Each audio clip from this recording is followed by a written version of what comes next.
Al Jazeera Podcasts.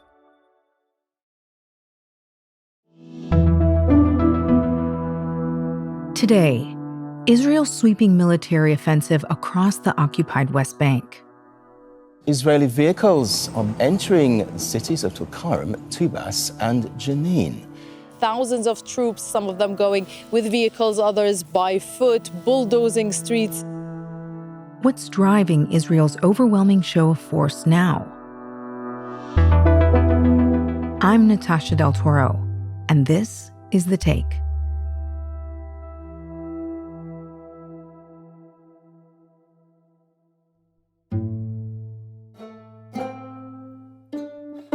They want to treat us as these human pinballs, with us eventually leaving so that they can create a greater Israel. It was clear from day one. They made it clear from day one. And these plans have been continuing ever since. Joining us to talk about all of this is Diana Buttu, a human rights lawyer based in Haifa. So Diana, first of all, I want to say welcome to The Take. We are speaking on Thursday, and this is obviously a rapidly evolving situation. Of course, this is not the first time we're hearing about Israeli attacks in the occupied West Bank. And we're going to get into the backdrop of all of that in a second. But right now, let's talk about this week. Can you tell us about the areas where this is all happening and who it's happening to? Where can I begin? Look, Israel has made it a point to attack virtually each and every Palestinian refugee camp for as long as they have been able to. And in particular, over the course of this past week, we've seen that Israel has attacked the refugee camp in Jenin. They've attacked refugee camps in Tulkarm and as well as in Nablus, in addition to going into areas like Tubas and attacking these areas as well. Israeli soldiers and bulldozers storming the Jenin refugee camp accompanied by drones. So remember, these are the most marginalized communities within any society, and certainly within Palestinian society. And the aim is to destroy that infrastructure so that it makes it just that much more difficult for people to be able to live there and to have a normal life there. And that's exactly what Israel wants. And we know, and again, this is, like I said, a rapidly changing situation. But as of Thursday, at least 18 people have been killed since the start of the operation in the north of the territory. Yes, and it's important to bear in mind that some of the people they killed were just people who were sitting in their homes. They've besieged these camps and they've besieged these cities. So the Israelis have cut off electricity supplies. They've cut off the water supply. They've cut off the telecommunications supply. And so what that means is that if you are under attack, there's virtually no way to be able to call an ambulance. There's no way for an ambulance to get to you. In the West Bank, there were calls within the hospitals to have people be transferred to other hospitals in the southern part of the West Bank because the northern hospitals are so overrun. Israel is saying that this is the largest operation in the north of the West Bank since 2002, which was during the Second Intifada. Yes. That was when nearly 5,000 Palestinians were killed and more than 1,000 Israelis. Now, we've been getting statements from Foreign Minister Israel Katz and others. What do Israeli officials say the goal is here? Natasha, they don't. And we're in a place now where they don't have to say anything to anybody. They don't have to justify what they're doing. They simply use the same refrain of going after terror.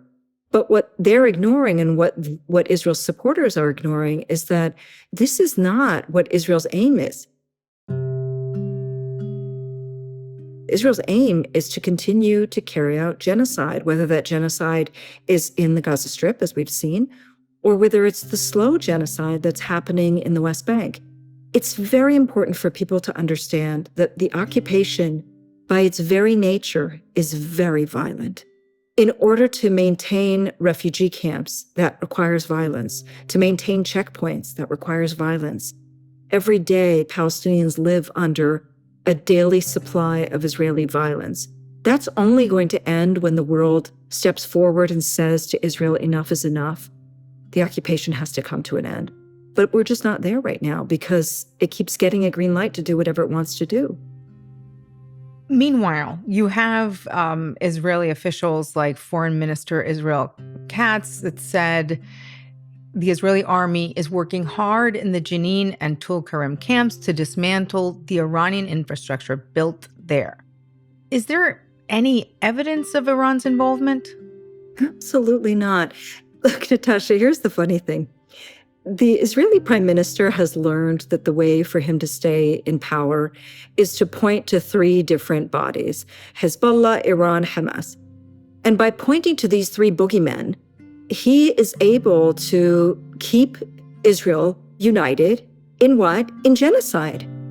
And that's why you see that there aren't massive protests within Israel calling for an end to this genocide. And you will not see any protests whatsoever by Israelis calling for an end to what they're doing in the West Bank. And so is there any evidence of it? Of course there isn't. There is as much evidence that there's those types of threats as there is the evidence that the tooth fairy exists. And so I think it's time for us to move past the whatever it is that Israel says that it's doing and really examine with our own eyes the systematic destruction that they are wreaking on Palestinians. This is an avalanche of misery each and every day. And while we're talking about Katz, Israel's foreign minister, he also said that Israel's trying to, quote, address the threat to the West Bank as we're doing in Gaza, including the temporary evacuation of the population. That's a pretty alarming statement. Does that mean the kind of evacuations that we've seen in Gaza, the kinds of bombing that we've seen in Gaza? Natasha, from the very early days on of Israel's attack on Gaza, I was one of the people who came out and said, it's going to be Gaza first and West Bank second. And I think it's important for us to also keep in mind what they're doing is not evacuations. In Gaza, this is not an evacuation. This is an ethnic cleansing process. Evacuation means that there's an orderly, systematic way of being able to remove people, bringing them to shelter, giving them electricity, water supply, access to medical care, access to education. What Israel's doing is it's issuing orders that are effectively treating Palestinians as though they are human pinballs. This is the same thing that they intend to do in the West Bank, is issue orders telling people to flee. And in the chaos of fleeing, people are going to seek shelter in places that are much safer, perhaps outside of the borders of Palestine. This is precisely what Israel wants. After the break, why now? And what does Israel's incursion reveal about its broader strategy?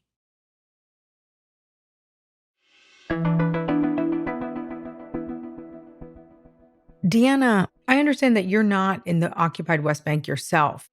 You're in Haifa. It's a mixed city with Palestinians that have Israeli citizenship and Jewish Israelis. You mentioned a little bit about the Israeli reaction, what you're seeing now. Do all these actions resonate where you are? What kind of response is this all getting from the Israeli public? Oh, Natasha, I don't even know how to describe how difficult it is to live here. You see people who are every day, who are your neighbors, who are able to justify the killing of 40,000 people that we know of, that are able to justify the killing of more than 15,000 kids, that are able to justify the bombing of hospitals, of schools, of universities, of libraries, of archives, of everything in Gaza. And so this is not a situation in which you have a public that is opposed to this genocide. These are people who are my neighbors, who have signs on the back of their cars that say, eliminate them. Those Palestinians who hold Israeli citizenship, we are those people who remained in the aftermath of the Nakba, the aftermath of 1948's ethnic cleansing process. We're seeing the ethnic cleansing in Gaza today. So this is not in any way a mixed city. It's mixed in that there are people from all three major faiths living in the same space. but it's certainly not any form of equality. And the minute that you raise your head and you say that you are Palestinian, you get the wrath of the state coming down against you. You're living next to people and working with people who are genocidal, who, if you don't agree with their genocidal views, they rat you out to the police. You live knowing that your ancestors were the previous target and your friends in Gaza are the current targets. And that's what it means to be living here right now. I can't imagine. And I mean, I guess the obvious question then for me would be, do you think you'll be able to stay? I mean, as all of this escalation is happening around you, do you think you'd be able to stay there? That's a really hard question for me to answer personally. I have the privilege, I have the ability to leave because I was born in a different country. I was born in Canada. And at the same time, I know that this is precisely what the state of Israel wants. They want to create a situation in which it's so difficult for people like me and for all Palestinians to remain here. So for the time being, I remain, and I must remain.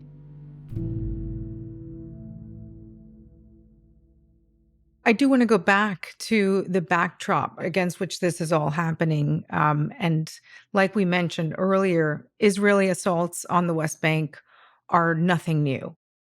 But maybe you could give me a sense of the scale of what's been happening in the West Bank since October 7th. What has it been like there for people day to day? So, Natasha, I lived here during the large West Bank invasion of 2002. And I can tell you that as somebody who lived in Ramallah at that time, just how terrifying it was to have the Israeli army positioned inside cities. They don't ask questions, they shoot. Sometimes using friends and neighbors as human shields to get Palestinians out of their homes or to inspect what they called suspicious objects in the street. It was terrifying in 2002. And it was terrifying in part for me personally because they actually did come in and take over my personal home. Today, it's just as terrifying because this isn't just the army that is doing what they're doing, but it's the army coupled with Israeli settlers, coupled with using technology to also bomb Palestinians. So they're using quadcopters to bomb places. They're cutting off the water supply, the electricity supply, the telecommunications. And they're doing it in places that are remote, where it's marginalized communities. So it has been terrifying since October 7th. When you see that settlers have been able to do whatever they want to do with nobody being held to account for any of those killings, when you see the way that the army is behaving, and when you see just how free they are to shoot with the Minister of Public Security, a man named Tamara Khandaker, arming the settlers and saying exactly as I've said, which is we should be able to shoot first and ask questions later. You can just see and feel what that environment is like. Our war is not only against Iran, but here in the streets. This is exactly why we armed the people of Israel. More than 150,000 gun licenses were issued in the last 8 months. It's terrifying and it's unbearable. And, you know, I think one of the questions that we all need to ask and think about is, this isn't new. We've seen attacks, attacks have been ongoing. But what do you make of the timing of this most recent escalation in the north? Why is this happening now? I think there's two parts to it. The first is that Israel has been clear that they want to get rid of UNRWA. Now, UNRWA is the UN agency that deals with Palestinian refugees. And they have been trying to get rid of UNRWA for quite some time, for as long as UNRWA has been around, but particularly under Netanyahu. If money then has to go into the infrastructure of the refugee camps, At a certain point, donors are going to say, well, how many times do we have to keep rebuilding these refugee camps? And so that's one definitive reason, which is he's trying to get rid of UNRWA. He's hoping that if he gets rid of the refugee camps, it will get rid of what they consider to be the refugee problem. This predates October the 7th. But the second reason that I think that this is happening now is I think he's trying to show just how much power that he can wield. And he's trying to make things even worse so that there will never be a ceasefire. And remember, he's the longest serving prime minister in Israel. The only thing that he has to show is just how militarized he has made this place. It's always been militarized, but he's increased it. And just how he's heightened this sense of insecurity. That's his only achievement. And that's why he continues to fan the flames. He continues to do whatever he wants to do. That's his legacy. Wow. Also, in terms of the why now, do you think that the fact that this is all happening amid the ongoing bombing that we've seen in Gaza, I mean, people's attention has been sort of diverted to Gaza? Absolutely. So what does that mean then for what they're able to do in the West Bank? Absolutely. If this would have happened a year ago, 18 Palestinians killed in the West Bank a year ago would have made major news. 18 Palestinians killed overnight in the West Bank today is not even an item on the ticker tape any longer, because the killing of Palestinians by Israel has become so normalized. Once again, if Israel can do what it did in Gaza, of course it can kill 18 Palestinians in the West Bank and get away with it. And Deanna, just as a final thought, from where you're sitting now, you've seen a lot of this before. What's happened in Gaza, obviously, this is on another scale. And now what's starting to happen in the West Bank with this recent escalation. From where you're sitting now, how are you feeling? You know, I don't think there are words any longer to describe how I feel. I feel abandoned by the so-called international community. I feel uplifted by the Global South that has made sure that our voices are heard. I feel foolish that I spent so many years studying law when it's become clear that there is no utility to law. I feel scared for my personal future and for that of my son. I think back a lot to my father, my late father, who was 9 years old during the Nakba. But overwhelmingly, I'm sad. I'm sad for my friends in Gaza who have been going through this for 11 months, which to them, they've told me it feels like 110 years. And I feel sad that we haven't been able to stop this evil, to stop genocide, to stop Israel from doing what nobody should be allowed to do, which is to wipe people off the face of the earth. So my feelings are mixed and complicated, and I don't know if I have the right words for them any longer.